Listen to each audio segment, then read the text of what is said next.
Tonight on Nova Legends podcast, I have a new baseball beat reporter for the Washington Post, Spencer Nusbaum. Does a great job covering our local basketball and other things, soccer and baseball as well. Spencer, good to see you. Thanks for doing this. Yeah, glad to be here. Yeah. Well, look, baseball is the iconic sport to cover for a sports journalist. I mean, there's movies about it. Some of the great journalists in sports history covered baseball. It's baseball reporters have a lot of time to work on the stories because the game is at the most fast-paced thing. So I think it would seem like almost the dream gig for many people, especially people who, if you happen to like baseball. So tell us about that opportunity and what you think about covering baseball. Yeah, I grew up reading. I grew up in Boston, so I grew up reading the Globe's sports section, and particularly the baseball section, basically every day of my childhood. So I'm obviously familiar from that sort of grasp, and it obviously is a dream job and everything. But yeah, just in terms of covering baseball as a sport, I can tell you it is unique in the sense that because it is, as you say, like not as fast paced, and there's more time between every event. I think it's a sport where you, in particular, are focused on every minute detail. Um, I think it's a sport where the fans really like to have more of a grasp on the mechanics of the game, and things of that nature. And I think that it is narrative driven to an extent, the way that any sport is. But I think a unique challenge, but also a unique opportunity of it, is that you can really get as far into the weeds as you want or as far back as you want. But yeah, like I said, it's a sport that I grew up loving, one that I've fallen back in love with the past couple of years. And I have a brother who works in a MLB front office right Oh, wow. now. So it times out well where if I have a question about analytics or whatever, and I'm a little behind the eight ball on that right now, I could just hit him up and he'll usually have an answer for me. So it seems like everything's just kind of coming into place as is. It sounds like baseball is the kind of sport you can cover in many different ways. It seems like the reporter has a lot of opportunity to do it in his own fashion, in his or her own fashion. Yeah, I would say that's definitely accurate. Part of the I guess opportunity there, same as football has 53 players on a team. Baseball has 25, and they're all very distinct, and you can work with that on an individual. But then there's the entire farm system, so that's another 75 players. The front offices are 50 people, large or bigger. So yeah, there's so many people involved in this like billion-dollar business, and so yeah, for me that's really the fascinating part, in that you can, like, I could be writing about Joey Gallo changing his swing angle by 2 degrees, or I could be talking about the entire front office trying to become more analytical. Like there's just so many different opportunities there to explore. And after again, like being on the job for a week, I have so many ideas and so many kind of opportunities in front of me that I'm looking forward to writing about. That's awesome. Is baseball the kind of sport you can cover the rest of your life? Only baseball? Um, I would say more or less, maybe a little less. Just in the sense that, I don't think that this is the thing I want to do for the rest of my life. But if I could have a million questions and not have them answered for the next 2 decades. Where like I think that it's a sport that the knowledge is always increasing, and I think that curve has become exponential, and now it's starting to flatten a little bit. But there's always new things with baseball. But no, I wouldn't say that it's maybe the rest of my life. But someone could hypothetically cover it for the rest of their life. I just know I love it, and I'll be doing it for at least a number of years, in the future. That's awesome. Is it important to know a little about analytics and to get into the numbers? And is that really part of a major part of the game these days? Yeah, I would say it is. Again, like I think I have a strength as a storyteller, and I also think I am good with numbers. But there's so many, different, especially with baseball, where everything is pretty, you're able to get it down to a number for most things. Whereas again, like basketball or football, there's so many like intermingling parts, whereas baseball, it's a singular event all the time. So I think you have to have an understanding of that. And then, but as a reporter, you're not necessarily going to like dive into every single little thing. You're going to try to tell the story of a game, and then a story of the season. And I think that's something that's been relayed to me a lot is, yes, you can get down into the weeds and you can tell all this. But every day in the Nationals season, for example, is like the chapter of a book. And then at the end of the season, you have a book, and then that book is has to fit into the larger chronology of the franchise. So in reality, you're the data stuff is important, but I think the storytelling and the that side of things definitely comes first. Yeah. Were you surprised the amount of information you learned and the amount of maybe opinions that you learned covering the Nationals for just 1 week? I mean, did you learn a lot about the team itself?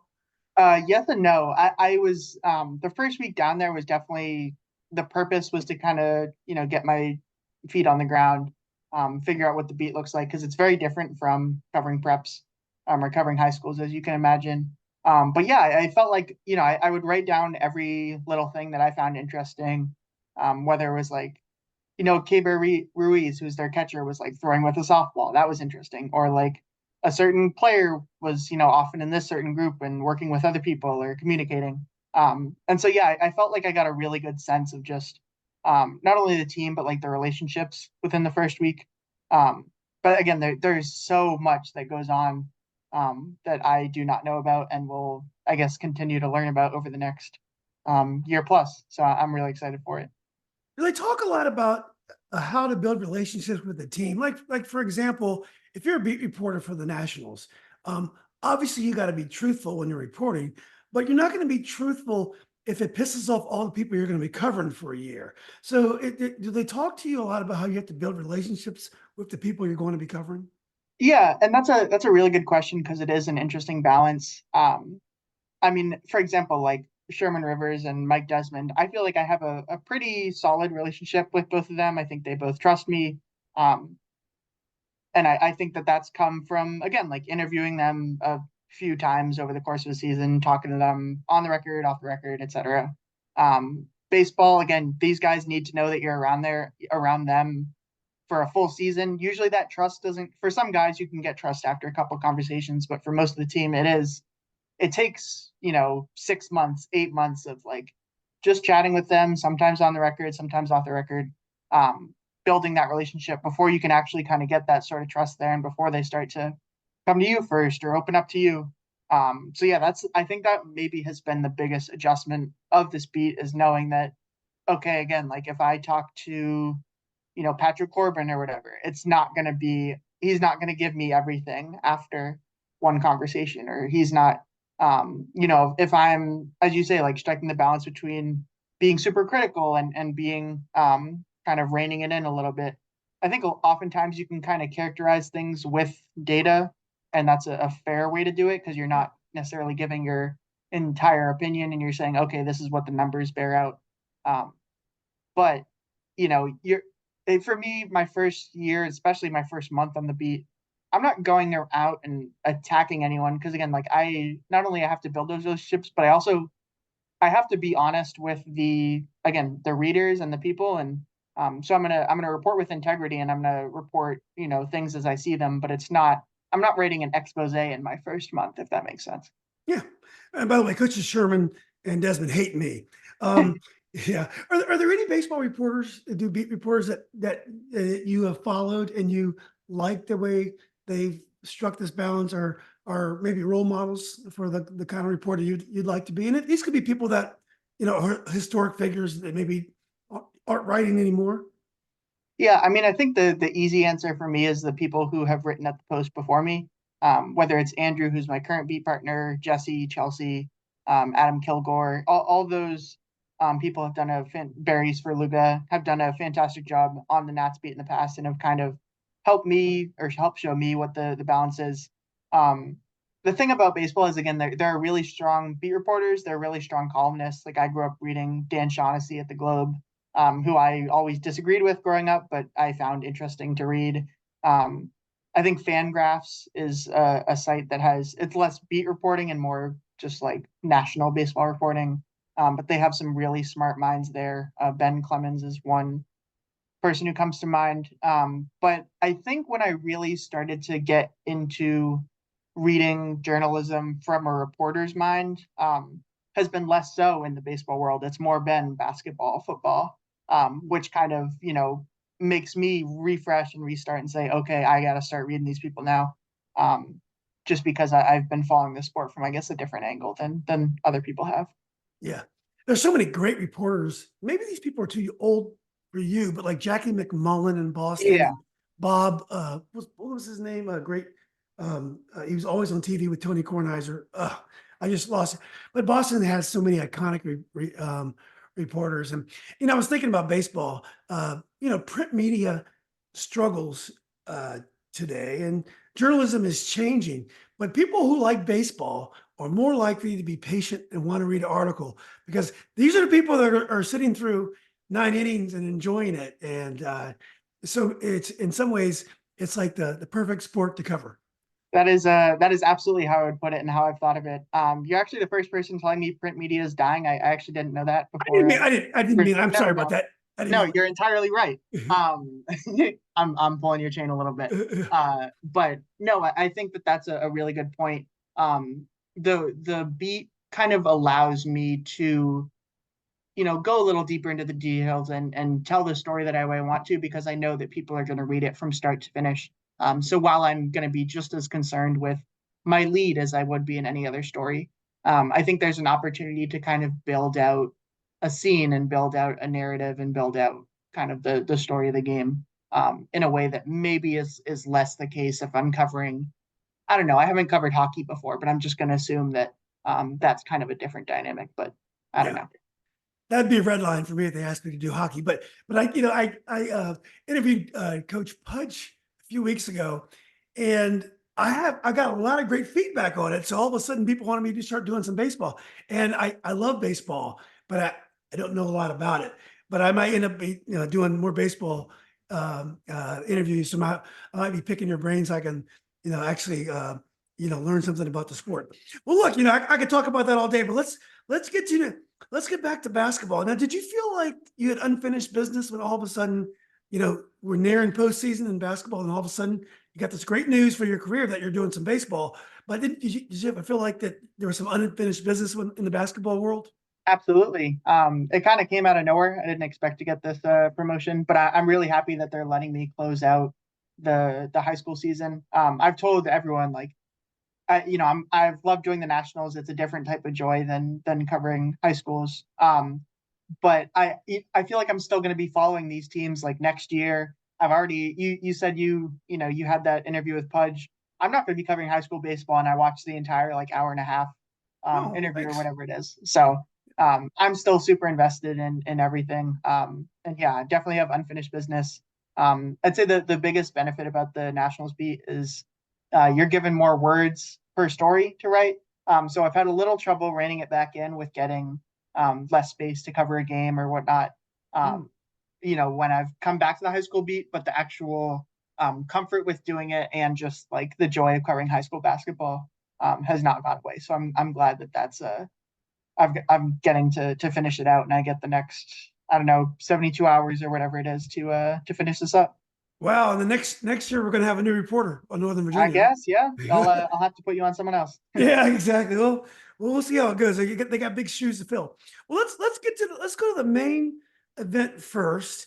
And I know that I thought you had COVID when Patriot and South Lakes played last and this year, or you I were was sick. sick, yeah.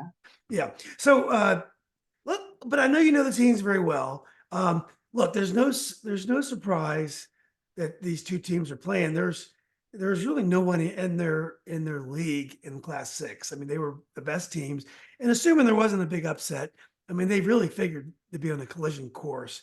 So, what have you been able to follow about these two teams as trail to the finals? And what are your thoughts about the matchup? Yeah, it's funny you say that. I remember when I think it was the Sherman interview you had from either today or the last couple of days. He said and this wasn't, I could tell it wasn't a dig, but he said that, the so-called experts said that this was going to be the matchup the whole time.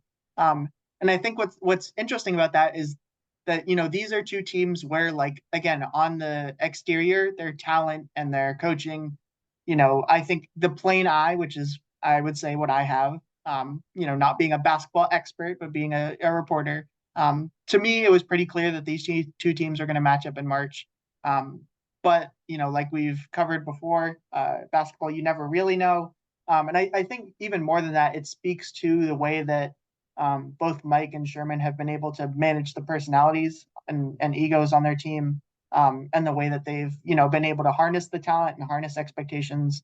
I remember the past couple of years, Lowe said that the hardest thing for him, was managing expectations and managing personalities when you have all that talent on the roster. And I think that even though these three coaches have been able to do it, I don't think it's easy.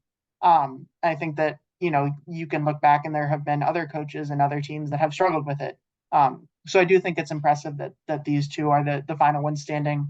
That being said, to me, it wasn't a surprise, but I think it's fair to say that, Oscar Smith or Hayfield could have won last week, Yeah, even if absolutely. that they were underdogs. I think that it was, both coaches would say that that's a possibility. Um, that being said, I'm glad that these are the two teams standing. I think these are the two most talented rosters. I think that these are two of the best coaches in the area. I'm not going to say one and two because I'm not going to get in trouble. But I will say two of the five best or whatever. Um, and yeah, I mean, on both sides, you have a Division One. I guess on South Lake side, you have two Division One commits that I know of, and on Patriot you have one. Tay Barber on Patriot, Harvard commit, probably the best.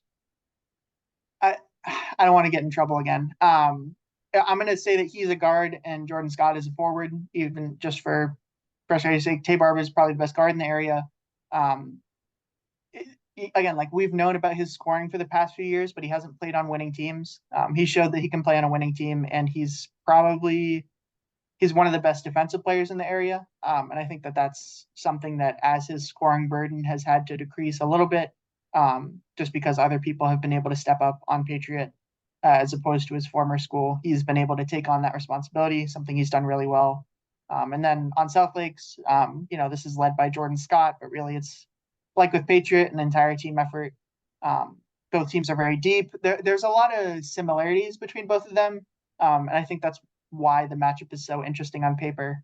I figured at some point in this call you're going to ask me to make a prediction, and I will say that I still haven't made one, just because they're really so even, both in their approach, but also just kind of their paths to get here. And so it's hard to say, one way or the other. But I guess that's kind of my general lay of the land for them.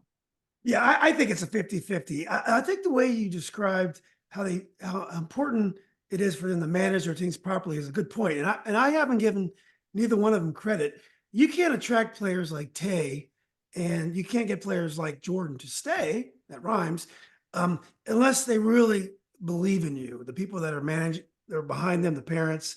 They're people that they trust. And the players themselves, they have strong opinions. They must think highly of those coaches, because nowadays there's so many private school options, and the fact that they came to those schools, again they stayed. It just means a lot. It shows you a lot about what Coach Sherman and Coach Desmond, and also Coach Poindexter did the same thing with Hayfield last year, and did a He's tremendous. one of the five that I would say is a Absolutely. I've said it all along that, and I've been around a long time, so I can say this. He belongs in the pantheon of great Northern Virginia coaches now, and he just does it in his own way. And he's not a traditional coach, and the kind of guy who yells, and even though he can do that, but he really relates to today's players, and he knows how to motivate in today's players, and he knows how to attract players to want to come play with him, not leave and go to private school. But I think Sherman and Desmond are doing the same thing, and it's exciting. One of them, they're my good friends, even though they hate me. One of them is going to be a state titleist, and that's going to be an exciting moment. Are you going to go down and watch that game? I will be at all four of the Northern Virginia games. So yeah, I'll be there. Oh, good, good. Hope my son and I will be there. So hopefully we can see you and talk to you, and maybe even grab lunch or something. So let's talk about the other teams that are down there that we know. And again, if you don't know everything about the matchup, don't worry about it. But just give us your thoughts on the team. Let's stick to the boys first. I know you know Michael Newkirk a lot. Tuscarora's had a great season. I think they only lost either 2 or 3 games, and they're in the final against a very tough Hampton team who's beaten Patriot. Yeah, I love Michael Newkirk. I love this Tuscarora team. I haven't seen them live this year, which is kind of a disappointment. Just other matchups got in the way. But I watched them last year. Michael Newkirk, great North Carolina guy, but even beyond that, one thing that I thought was really interesting when I talked with him earlier in the year is he compared this year's team to Florida Atlantic's run last year, in the sense that they're pretty undersized, um, but they play a style of basketball that relies on, again, like having really strong chemistry, and being able to move the ball around the perimeter, shooting, etc. And there's a lot of, like I said, like continuity with the roster. I'd say there's a clear star in Jaden Johnson on the team, who I don't believe has a college commit yet, although I I don't might, think so. yeah, which surprises me. But again, I'm not a college coach, so whatever.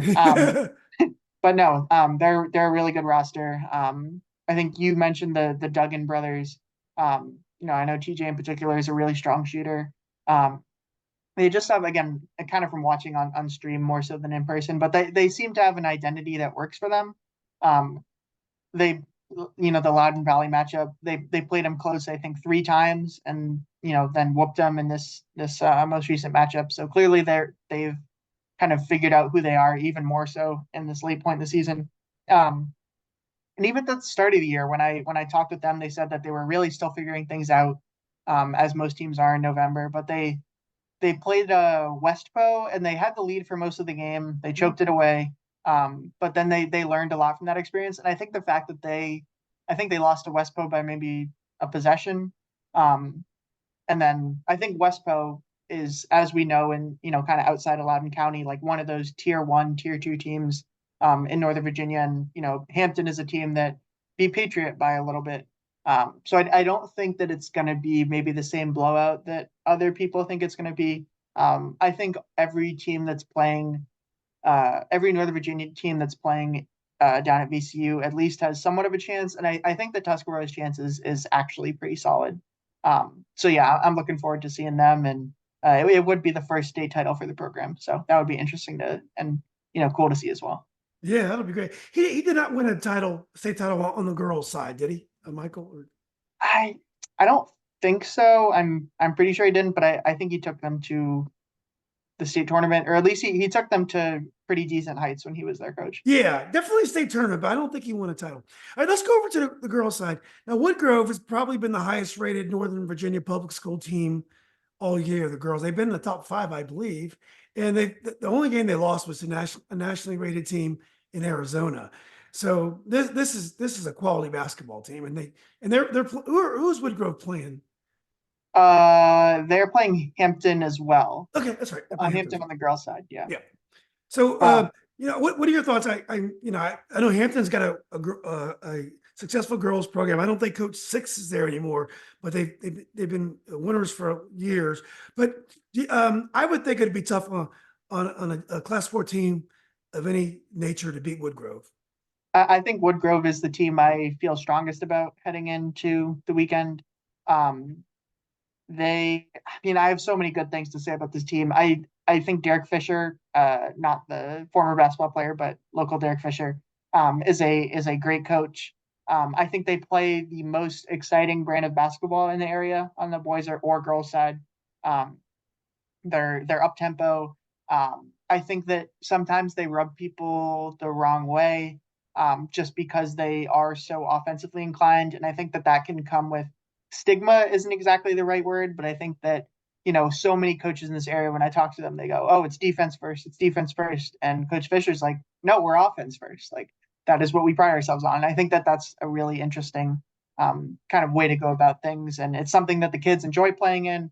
It's something that clearly the talent level on this team is ready to play in that environment. They have Sadie Shores, who's a Division I commit, and transferred back from Paul VI after originally being at Woodgrove her first 2 years.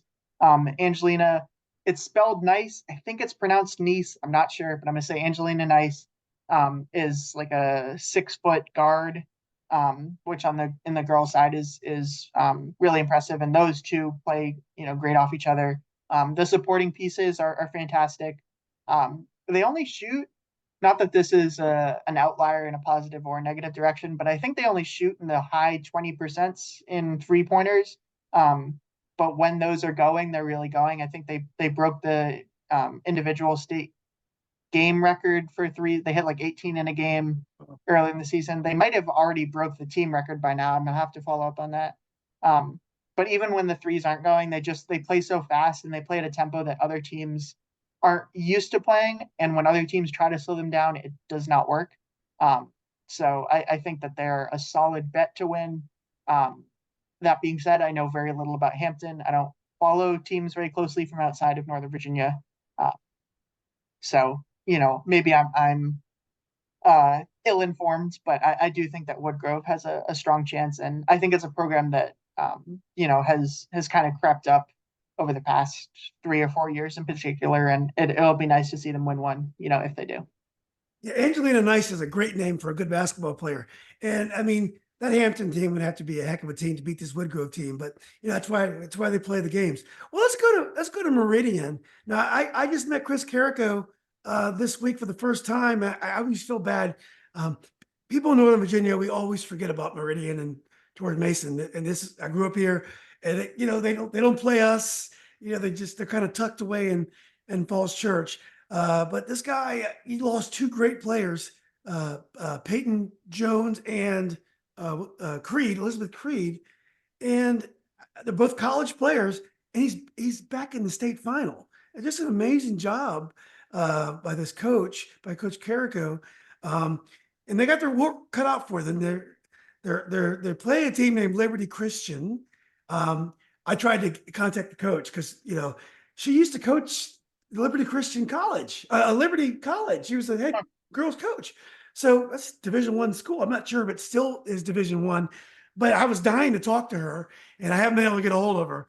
But anyway, if I get a hold of her, that's going to be a great interview even after the game. But what do you think about Meridian? Did you get a chance to at least watch them online this year?